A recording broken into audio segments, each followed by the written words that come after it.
تو شرابی ہو گیا سبحان اللہ تو حضور نے انہی محبت کی سنت دے دیتی تو مردود نمازی ہوا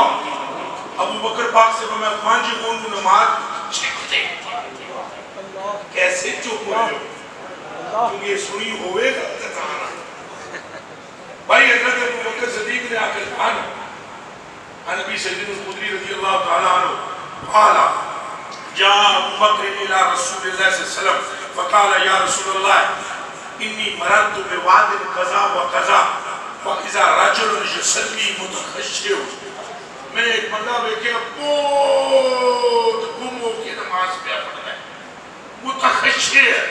اچھا یہ دماغ میں رکھنا یہ اعلیٰ حضرت متخشع نہیں فرما رہے ابو بکر فرما رہا ہے ہمارے لیے اعلیٰ حضرت ہی بہت بڑی شان رکھتے ہیں میں گل کر رہے ہیں کہ کوئی مولوی صاحب انہوں نہیں کہہ رہے کہ بندہ نیک ہے نیک کہنے والا جہاں خلیفہ اول ہے جی اس لیے کہتے ہیں نیکیوں کو نہ دیکھو کہ بلانا نیک کتنا ہے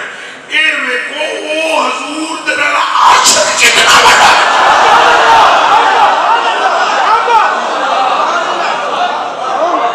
ایک ممکن بات ہے کہ یہ جو ابھی حضرت نے کلام پڑھا ہے کہ یہ نجدی منافق یہ گندہ ہے واللہ اور غلاظت کا بلکہ تو بلندہ کیوں کہا نماز تو ہے روزہ بھی ہے داڑھی بھی ہے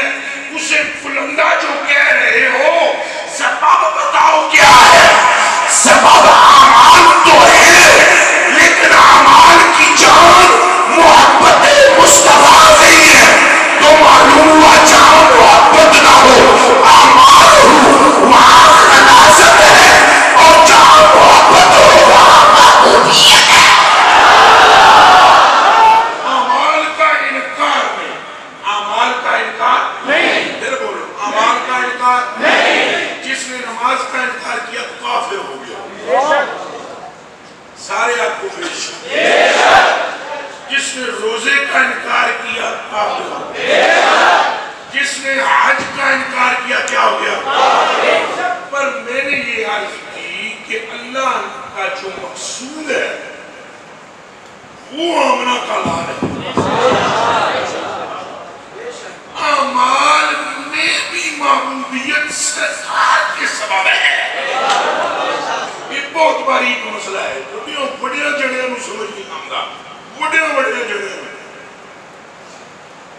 ان میں کہ تو مڑ مڑ کے بیانا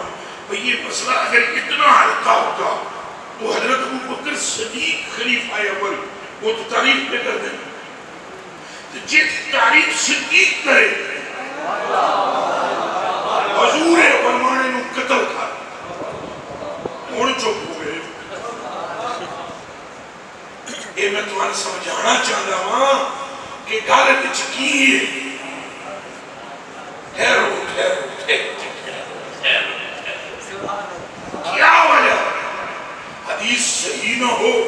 تو ہماری گردن مار دے اگر اسناد بھی ٹھیک ہے تو تعریف کر رہے ہیں صدیق اکبر کہ بندہ نیک ہے حضور فرما رہے ہیں اسے قتل کر